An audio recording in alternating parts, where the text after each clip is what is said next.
Hello everybody, I'm Gwen Campbell-Mindes. Welcome to Gwen's Bookish Ramblings. Okay, so, second of the Lyra novels, Daughter of Witches. So this is another novel that is sort of just a little bit oddly left of center perspective-wise. Our lead character, in fact, are not merely protagonist, but the only person whose perspective we genuinely see, is, well, basically, she doesn't know what's going on. She spends the whole novel not knowing what's going on. And, I mean, it's entirely understandable that she doesn't because, she's just she's poor, she's undereducated, she's from one of those cultures. Rhaenyra is her name. She's from one of those cultures that marginalizes women, wearing veils and all that kind of stuff. And so throughout this whole book, we're not entirely aware of how important things are because she doesn't know how important things are. We aren't entirely aware of what it means for people to be particular, for being from the Temple of the Third Moon. We don't know what that really means. We still don't really know what that means by the end of the book. And we don't know what it means for these guards to be what they are. I don't recall the cultural group name thing that they are given, but the point is that they're of a particular warrior mercenary sort of culture, but we don't know anything about that because Rhaenyra doesn't know anything about them. The only reason that we know how dangerous Chaldan is because we know what the Shadowborn are from having read Shadow Magic, but that being said, you don't have to read Shadow Magic to follow this or to understand it, because this book is taking place a bazillion miles away, probably on the far side of the ocean, with completely different people, most of whom don't really know anything about it. They note in this book that Alkyra has a new queen who appears to have done something with the Shadowborn, but they don't know anything more than something happened and she stopped them, which is an odd summation of the first novel. And so what you have here is you have this book about someone who is involved in very important things, who is doing important things, whose inner magical battery winds up being very much needed at various points, but who has no idea. Sorry, I should have moved on to the cover. She has no idea what any of it means or why any of it is important, or even that it is important for half of it. By the way, on the cover last week with the Shadow Magic purple cover with the crowny thing, well, that's a crown because Alethea becomes queen, so there's a crown. This necklace, that's a moonstone, which is, sort of a magical rock moonstone thing. Because apparently thousands of years ago there was a third moon and it exploded or something. Not totally clear, but apparently there was one and it exploded. And so there are bits of moon lying around on Lyra, and people can make them into necklaces, as we see in this particular cover. So the perspective on this is slightly off kilter precisely because something hugely important is going on, something very definitive and life-changing and all kinds of stuff, and Rhaenyra doesn't understand, and consequently we don't understand.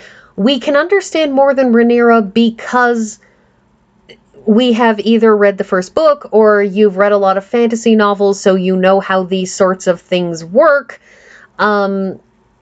Because one can understand in a slightly less abstracted way why these sorts of things are important, because, we understand as readers what is or is not important, but she doesn't. And her lack of understanding is very, very key to this, is very, very central in this, but it makes it odd perspective-wise to read this book, because you spend the whole time feeling off kilter that she doesn't understand what's going on or why it's important. And it's one of the things that I mean about perspective in this whole series, is that so much of this feels like it's just a little bit left of center in terms of understanding what's going on. It feels like, yes, this is somebody's story, but it feels like a Star Trek Next Gen Lower Decks episode. It feels like that episode of Next Generation where the four ensigns are piecing together what they're doing hanging around Cardassian space, what they're doing putting fake phaser shots on the side of a shuttlecraft, why they're helping a Cardassian in sick bay. We're not getting the whole story because they're not getting the whole story. And in this book is very much Lower Decks. Shadow magic wasn't so much Lower Decks as it was partly Lower Decks with one guy who's, he's aware of everything, but he's like somebody who's aware of everything but not important enough to actually directly contribute in sort of a personal consultation kind of way. And the other half of it is somebody who's very, very important, but she's off to the side doing her own thing, which winds up being important, but isn't actually central to the action. And she doesn't always quite know what's going on with the action because people don't tell her. So, Daughter of Witches, back to that. It's supposed to be the subject. So Rhaenyra is living in the city of Drin, which is a city that has declared magic anathema, a city with very, very stringent religious prescriptions and laws and everything else. And the thing is, when the book starts, she's just going through her regular day-to-day life. She is a bonded servant, which is, basically a slave. And she's just trying to get through and just wants the day off that the guy who owns her, in effect, who has her bond, that he's legally obligated to give her a half day off once a month. And she knows perfectly well that he arranged for her to go on a particular errand that would take her all day, specifically so that he could cheat her out of having her half day. So she's got this, she's just going through her regular life, and then these foreigners insist on staying in the city through this particular religious festival, which it is illegal for them to be in the city for the duration of that festival. And then, a whole bunch of things happen one after another to her and around her, and she basically gets pulled into this. And, she's very, very prejudiced against the idea of witches for good reason, and that is her parents were burned alive at the stake for being witches, so, it's kind of the last thing that she wants. And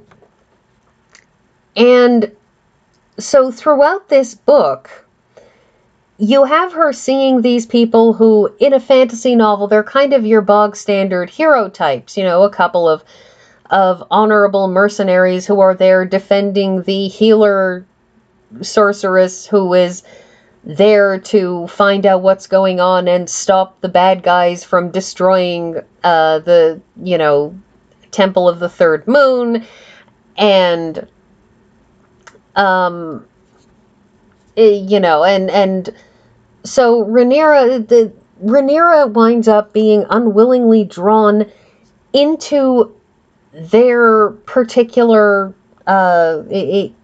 into their set of adventures, and she doesn't want to be. She just wants to be normal. She just wants to, get out of her bond, her enforced slavery, and get on with having a life.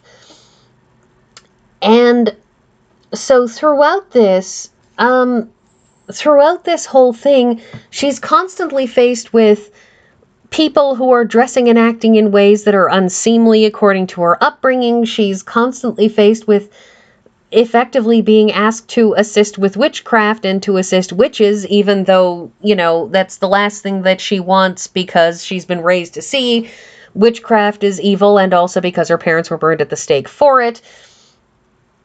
And she winds up going along with this against her better judgment, or what she feels is her better judgment, because this is one of those, the situation I have been placed in pushes me that way. When she doesn't want to become the plaything of one of the priests, well, that puts her back against the wall and forces her into a situation where she's going to be executed no matter what she does.